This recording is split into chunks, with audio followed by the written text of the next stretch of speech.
일리아스 11번째 이야기 시작하겠습니다. 에오스가 티토노스의 곁을 떠나 새벽을 밝혔습니다. 제우스는 그리스 진영으로 불화와 다툼의 여신 에리스를 보냈죠. 양손에 전쟁의 징표를 든 에리스가 양쪽 끝에 있는 아이아스와 아킬레우스의 함성까지 들리도록 큰 소리로 고함을 질렀습니다.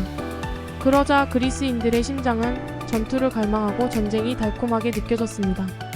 아가멤논도 고함을 치며 병사들에게 무장하도록 명령했고 자신도 무구들을 걸치기 시작했습니다.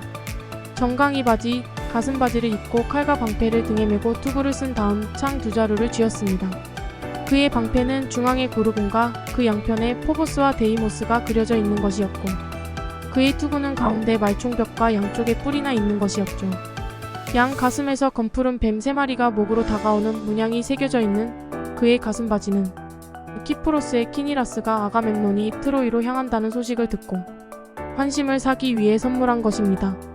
미케네와 키프로스는 상당히 멀리 떨어져 있습니다. 아가멤논의 위세가 얼마나 대단한지 가늠해 볼 수 있겠네요. 키프로스의 키니라스는 피그말리온과 갈라테이아의 딸 파포스가 아폴론과 관계하여 낳은 아들입니다. 그의 딸 미라는 아버지인 키니라스를 사랑하게 되어 아도니스를 낳은 것으로 유명하죠. 아가멤논이 무장을 마치자 아테나와 헤라가 큰 소리를 울리며 그의 위신을 세워주었습니다. 전투가 시작되었습니다. 양측의 군사들은 미쳐 날뛰는 이리떼처럼 싸우고 서로를 쓰러뜨렸습니다. 신들 중에서는 오직 에리스만이 이들 곁에서 전투를 바라보며 기쁨을 누리고 있었죠.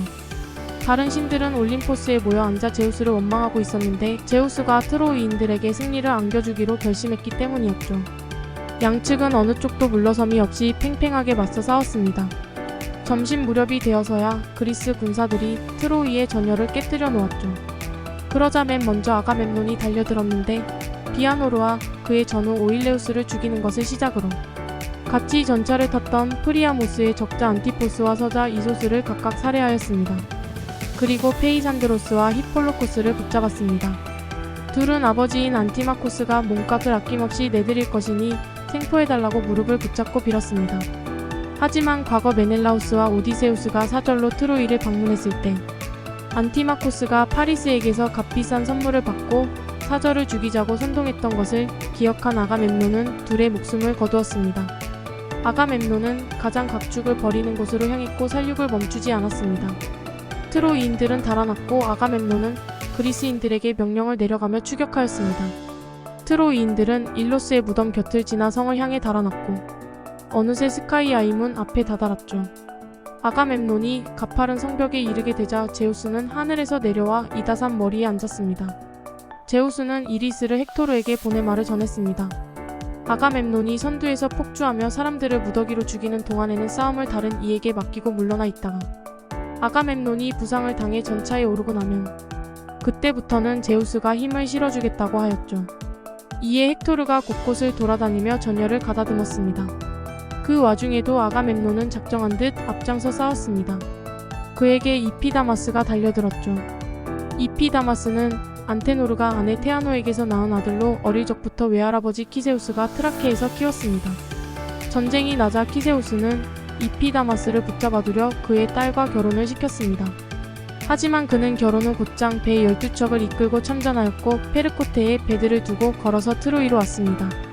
아가멤논이 먼저 창을 던졌지만 빗나갔고 이피다마스는 아가멤논의 가슴바지 아래 허리띠를 찔렀습니다. 그러나 창끝은 허리띠를 뚫지 못하고 납처럼 구부러졌죠. 그런 사이 아가멤논은 그를 끌어당겼고 칼로 그의 목을 쳐 사지를 풀었습니다. 안테노르의 맏아들 코온이 동생의 죽음을 보고 아가멤논의 눈을 피해 창을 찔렀습니다. 창은 아가멤논의 팔 한가운데를 뚫고 들어갔죠. 아가멤논은 고통을 참고 창으로 찔러 코온을 동생의 시신 위에 눕혔습니다. 아가멤논은 상처에도 아랑곳 없이 적의 대열을 헤집고 다녔으나 어느 순간 찢어질 듯한 고통이 찾아왔죠. 그는 전차 위로 뛰어올랐고 마부에게 함선으로 말을 몰아 돌아가게 했습니다.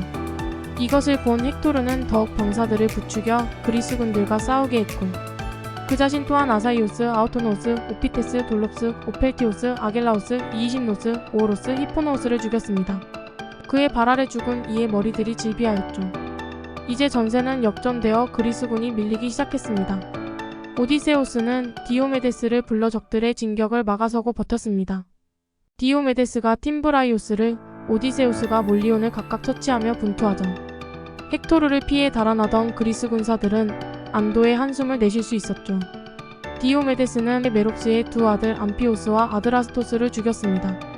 페르코테의 왕 메롭스는 뛰어난 예언가로 전쟁에 참여하면 아들들이 죽을 것을 알고 말렸지만 두 아들은 아버지의 말을 듣지 않았죠. 오디세우스는 히포다모스와 휘페이로코스를 죽였고 또 디오메데스는 아가스트로포스를 창으로 찔러 죽였습니다. 하지만 헥토르가 이를 보고 고함을 지르며 돌진해왔고 전열을 갖춘 트로이 군사들이 그를 따랐습니다.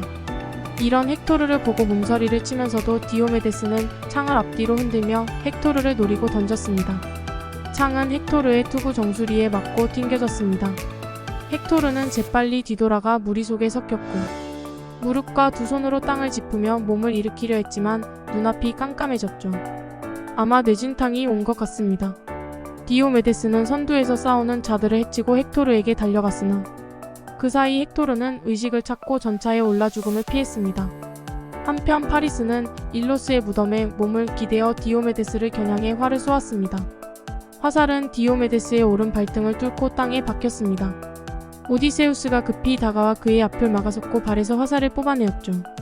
디오메데스는 전차에 올라 함선들 쪽으로 돌아갔습니다. 오디세우스는 혼자 남겨졌는데 달아날까 버틸까 고민하는 사이 트로이인들에게 둘러싸였습니다. 그런 중에도 그는 데이오피테스, 토온, 엔노모스, 케르시다마스 그리고 히파소스의 아들 카롭스를 죽였습니다. 분노한 카롭스의 형제 소코스가 찌른 창이 방패와 가슴바지를 뚫고 들어와 옆구리가 찢어졌습니다. 하지만 아테나의 도움으로 급소는 피하였죠. 소코스는 창을 찌른 뒤 달아나려 하였는데 그 순간 오디세우스는 그를 창으로 찔러 죽였습니다. 위기에 처한 오디세우스는 큰 소리로 전우들을 불렀습니다. 3번이나 불렀죠. 마침 메넬라우스가 그의 외침을 알아듣고 아이아스와 함께 달려왔습니다. 메넬라우스가 오디세우스를 트로이인들의 무리에서 데리고 나와 전차에 태우는 동안 아이아스는 프리아모스의 서자 도리클로스, 판도코스, 리산드로스, 피라소스, 필라르테스를 차례로 찔러 죽였습니다. 한편 헥토르는 이런 일들을 전혀 모른 채 스카만드로스 강둑 옆에서 네스토르와 이도메네우스의 진영을 유린하고 있었습니다. 이때 또 파리스가 아스클레피오스의 아들 마카온의 오른쪽 어깨를 화살로 맞췄습니다. 이도메네우스는 네스토르에게 마카온을 후송해달라고 부탁하였고 네스토르는 자신의 전차에 태워 함선 쪽으로 돌아갔습니다. 한편 한쪽 편의 트로이인들이 아이아스의 공격에 혼란에 빠진 것을 케브리오네스가 알아채고 헥토르에게 일렀습니다. 헥토르는 서둘러 달려가 창을 휘두르며 대열들 사이를 누비고 다녔지만 아이아스와 직접 싸우는 것은 피했습니다. 제우스가 아이아스의 마음에 공포를 일으키게 하니 그도 결국 전장에서 물러나기 시작했습니다. 그러면서도 한 번씩 뒤돌아서 트로이인들의 진격을 막아서며 사납게 날뛰었습니다. 아이아스의 분전을 본 에우리필로스가 아이아스를 창으로 보호하며 막아섰습니다. 하지만 그 역시 파리스가 쏜 화살에 맞았고 죽음을 피해 후퇴해야 했죠. 그는 돌아가면서 전사들에게 아이아스를 지키라고 소리쳤습니다. 그러자 그리스 전사들이 방패를 들고 진영을 갖추었고 아이아스도 합류해 함께 버티고 섰습니다. 한편 아킬레우스는 자신의 함선 위에서 쫓겨오는 그리스 전사들을 바라보고 있었습니다. 그는 네스토르가 데려오는 부상당한 전사가 마카온이 맞는지 확인해보라며 파트로클로스를 네스토르에게 보냈습니다. 네스토르가 마카온을 데리고 자신의 막사에 도착하자 헤카메데가 식탁을 펼쳐 술과 안주들을 내어왔습니다. 그리고는 커다란 술잔을 식탁에 올려놓았죠. 술잔은 네스토르가 필로스에서 가져온 것으로 손잡이마다 모이를 쪼는 황금 비둘기가 달려있었습니다. 헤카메데가 포도주에 염소젓 치즈를 갈아넣고 보리가루를 뿌려 잘 섞었고 마시기를 권하였죠. 이때 파트로클로스가 방문하였습니다. 파트로클로스는 마카온을 확인하고 돌아가려고 하였으나 네스토르는 아가멤논, 디오메데스, 오디세우스, 에우리필로스도 부상당했다며 이런 상황에도 손 놓고 있는 아킬레우스를 비난했습니다. 그리고는 자신의 기운이 예전 같지 못한 것을 탓하며 젊은 시절의 이야기를 늘어놓았습니다. 앨리스의 에페이오스인들과 필로스 사이에는 서로 가축을 약탈하는 일로 분쟁이 잦았는데 헤라클레스에게 넬레우스의 11명의 아들들과 빼어난 사람들이 죽어버린 후부터는 앨리스인들의 횡포가 더 심해졌습니다.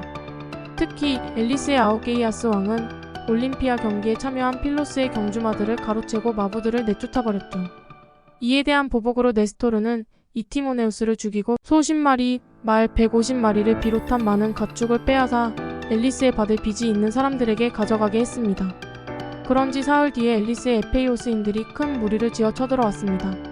그들 중에는 악토르와 몰리오네의 쌍둥이 아들 에오리토스와 크테아토스도 있었지만 아직 어렸습니다. 필로스에서도 이를 알고 병사를 모아 전투를 나갔는데 넬레우스는 네스토르가 아직 전쟁을 하기에는 어리다며 참전하지 못하게 그의 말을 감추어 놓았습니다. 하지만 네스토르는 걸어서 싸움터로 갔고 아우게이아스의 사위인 물리오스를 처치하고 그의 전차를 빼앗아 탔습니다. 그리고는 선두에서 많은 앨리스인들을 죽이고 50대의 전차를 노획했습니다. 몰리오네의 쌍둥이 아들들을 포세이돈의 방해로 죽이지 못한 것을 아쉬워했죠. 이렇게 자신의 과거 일을 자랑한 네스토르는 트로이로 오기 전 자신과 오디세우스가 프티아를 방문했을 때를 말했습니다. 펠레우스와 메노이티오스가 그들을 대접해 주었던 일과 전쟁에 참전할 것을 권하자 아킬레우스와 파트로클로스가 가기를 열망했던 일을 말하였습니다. 펠레우스와 메노이티오스는 아직 어린 아들들이 못 믿어 신신당부를 했는데 특히 메노이티오스는 파트로클로스에게 혈통이나 힘으로는 아킬레우스가 더 위지만 나이는 파트로클로스가 더 위이니 아킬레우스를 지혜로운 말로 잘 타일러 좋은 방향으로 이끌라고 하였죠. 네스토르는 이렇게 과거 일을 상기시키며 파트로클로스에게 아킬레우스를 설득해보라고 하였습니다. 정 안된다면 파트로클로스가 아킬레우스의 무장을 갖추어 입고 미르미돈 병사들을 이끌고 전투에 나서준다면 그리스인들이 잠시 숨을 돌릴 수 있을 것이라고 하였죠. 마음이 동한 파트로클로스는 급히 돌아갔습니다. 도중에 부상을 입은 에오리필로스를 만났죠. 에오리필로스는 마카온이 부상을 당했고 다른 의사 포달레이리오스는 아직 전투 중이라며 파트로클로스에게 치료를 부탁했습니다. 아킬레우스가 케이론에게서 배운 의술을 파트로클로스에게 가르쳐 주었다는 것을 알았기 때문이죠. 파트로클로스는 가는 것을 멈추었습니다. 그의 허벅지에 꽂힌 화살을 잘라 뽑아내고 약초를 발라주었죠. 그러자 상처가 마르고 피도 멎었습니다.